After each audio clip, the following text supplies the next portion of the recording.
nicely today, Dan. A lot of people wondering how much rain we got yesterday. Well, we got a good amount in some areas just from this kind of weak little system coming through. And let's take a look at some of those totals across the region. This is again just from yesterday, not including some of the other rains we've seen in recent days. But, you know, many areas, Santa Cruz Mountains got 1.5 inches of rain. You had steady rain on and off there all day long.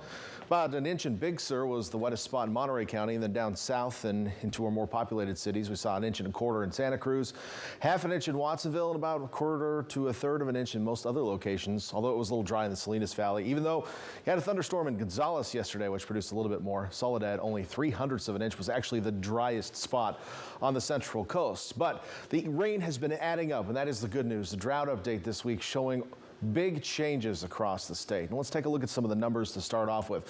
Still 100% of the state in abnormally dry and even moderate drought conditions, but we did see a slight decrease in severe drought by a couple percentage points.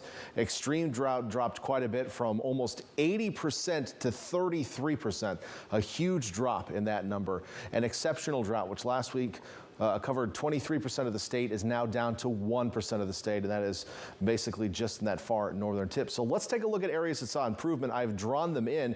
Now you might be thinking, well, which side are we talking about?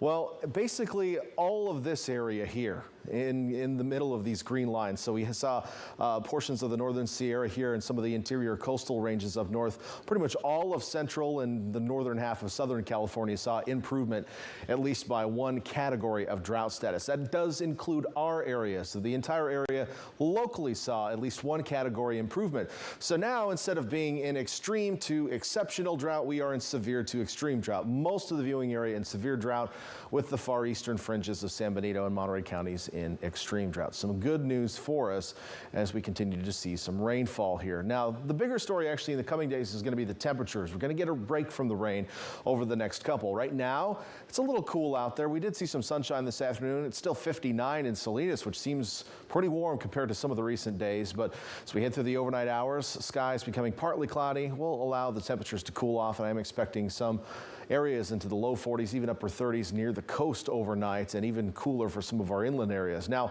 working against those cold temperatures will be some patchy low clouds, and in fact, another weak system passing by overnight. This is 4 a.m. showing an increase in those low clouds by tomorrow morning. So this will act as a little bit of a blanket, but like predicting where the suds in your bathtub will be may be a little bit difficult tonight, and that could mean some clear areas that do see those temperatures drop quite a bit. So I'm expecting partly cloudy skies overnight, but if you're in one location that doesn't have any clouds overnight, we're probably going to see temperatures in the low 30s. If those clouds continue to stick around, we'll be in the upper 30s to low 40s. But through the day tomorrow, dry northerly winds will be pushing in, and they will be cold. You'll have a lot of sunshine tomorrow. The air will be very dry.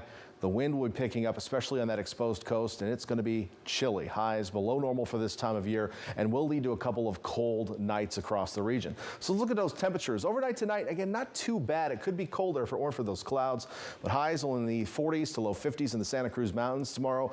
55 in Santa Cruz will be all muster tomorrow. That high 6 degrees below normal for this time of year. Watsonville to Salinas only 56, 55 in Hollister, only 53 in Morgan Hill and Marina tomorrow.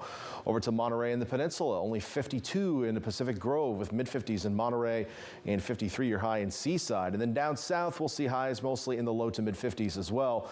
And tomorrow, again, being the last day of the year, and we are going to enter the new year on a cold note. Let's take a look at that 7-day forecast. How about patchy frost on the coast Saturday and Sunday mornings, with our average coastal low right around 34 degrees. So many locations will see those temperatures drop below freezing by a couple of degrees. If you have sensitive plants, it's time to plan ahead.